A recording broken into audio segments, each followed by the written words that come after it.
ज्येष्ठ ब्रह्मणे नमः। वह जो सबसे बड़ा है, वह जो सबसे महान है, उस परमेश्वर के आगे हम नतमस्तक हैं, उसको नमन करते हैं, उसको प्रणाम करते हैं। इस प्रकार के वचन वेद में जगह जगह मिलते हैं और फिर यही वचन सूत्र बन गए और मंत्र बन गए। किंतु ज्यों ज्यों समय बीतता गया, मनुष्य की बुद्धि अंधकार में खोती चली गई और वह अपने पुरखों को ही ईश्वर मानने लगे, अपने पूर्वजों को ही पूज्य समझ के उनमें ईश्वर भाव करने लगे और इस प्रकार से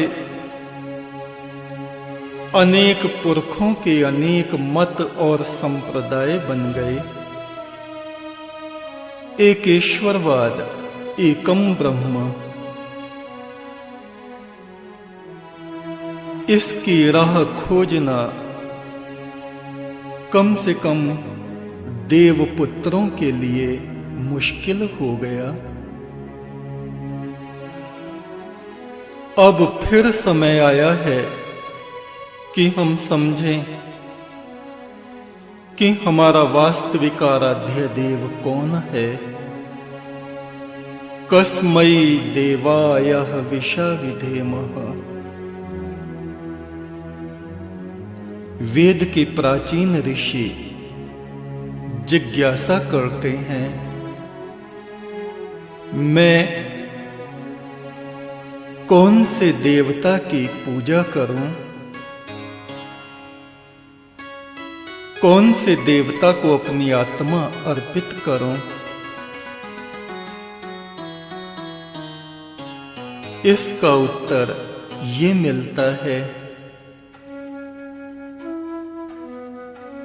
कि जो जन्म ले रहे हैं, जो मर रहे हैं, वे कदापि ईश्वर नहीं हो सकते, परमात्मा नहीं हो सकते।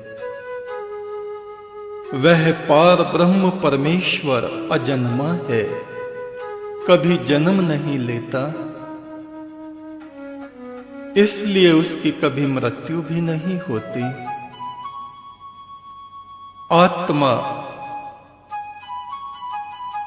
उस अविनाशी ईश्वर का एक हिस्सा है।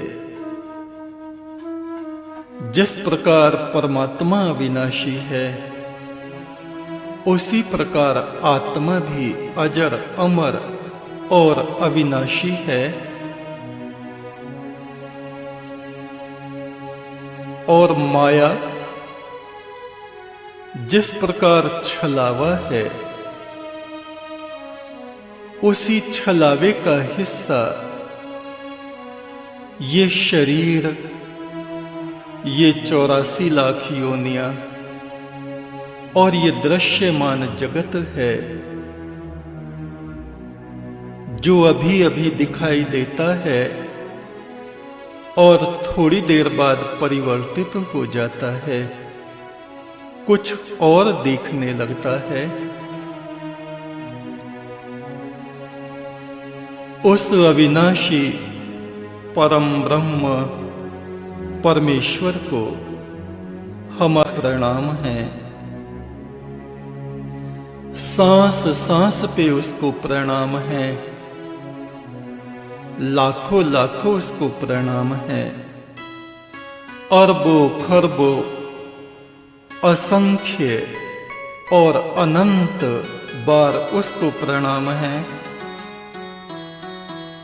वह जो अंतहीन अनंत ज्योतिर्पुंज है, उसको हमारे अरबों खरबों प्रणाम हैं। वेद के ऋषि कहते हैं नमः शंभवाय च। वह परमात्मा जो असंभव को संभव कर देता है। कभी कभी हमारे जीवन में ऐसा समय उपस्थित होता है कि आकाश में काले काले बादल छा जाते हैं। संकटों के बादल, दुविधाओं के बादल छा जाते हैं और लगता है इस अंधकार से निकलना असंभव है। किंतु वह परमात्मा जिसका नाम हम सदा लेते रहते हैं, वह असंभव को संभव कर देता है।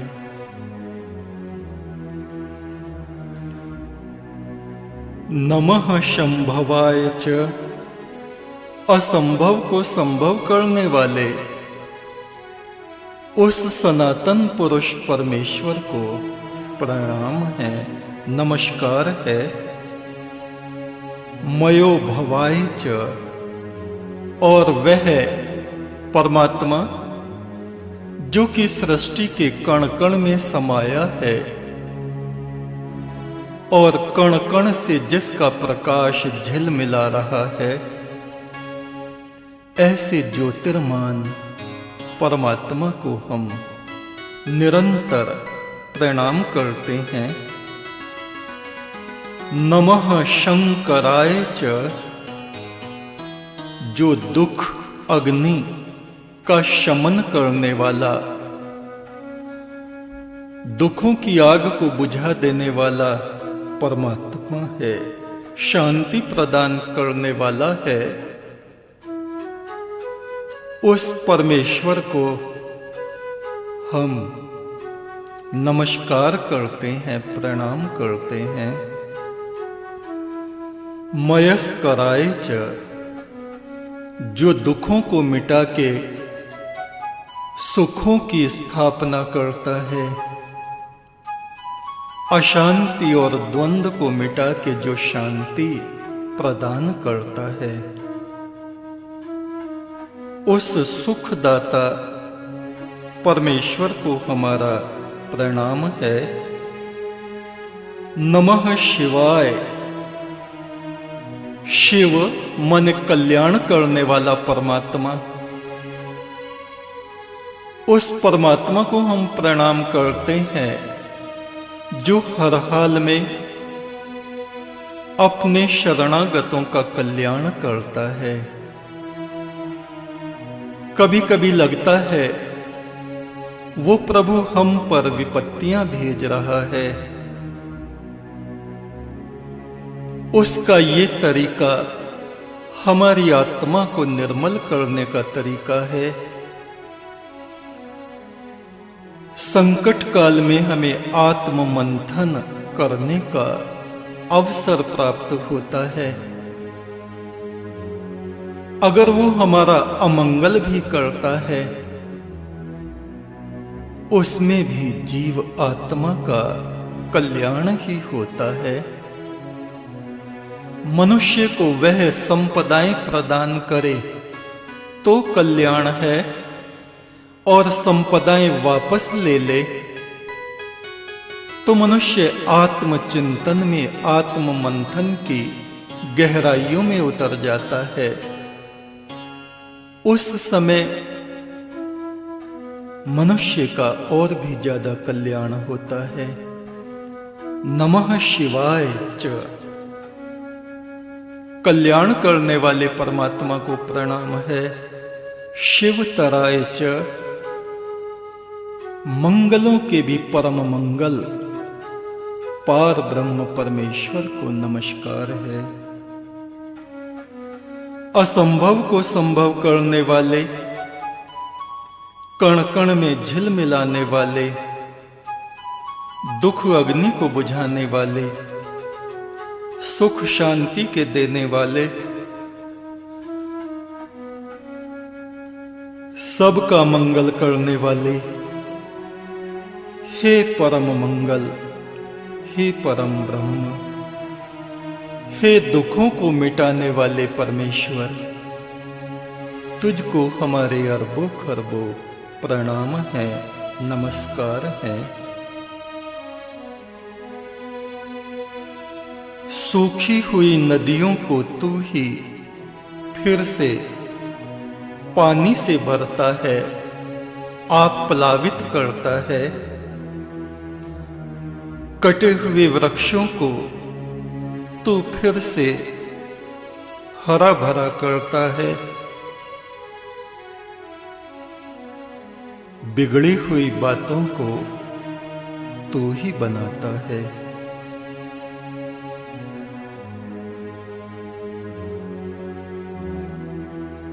संसार में तुम किस किस की पूजा करोगे? अपनी दृष्टि को अपने शरीर के भीतर ले जाओ। दोनों आंखों के बीच में आत्मा का प्रकाश जो झिलमिला रहा है, तुम्हारे माथे में जो दीपक, जो ज्योतिमणि झिलमिला रही है, उसकी तरफ अपना ध्यान ले जाओ। किसी और का क्यों पूजन करूं मैं, आत्म ब्रह्म का अर्चन करूं मैं।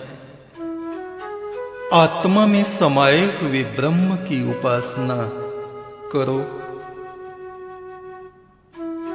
हे मुझ में समाये हुए ब्रह्म, हे परम ब्रह्म, मैं तेरी ही आराधना करता हूं, तेरी ही अर्चना करता हूं, तेरी ही उपासना करता हूं।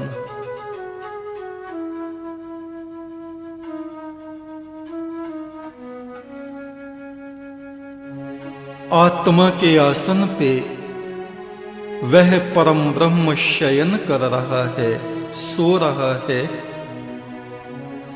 सारी सृष्टि के बोझ को अपने ऊपर वो परमात्मा वहन कर रहा है, ढो रहा है।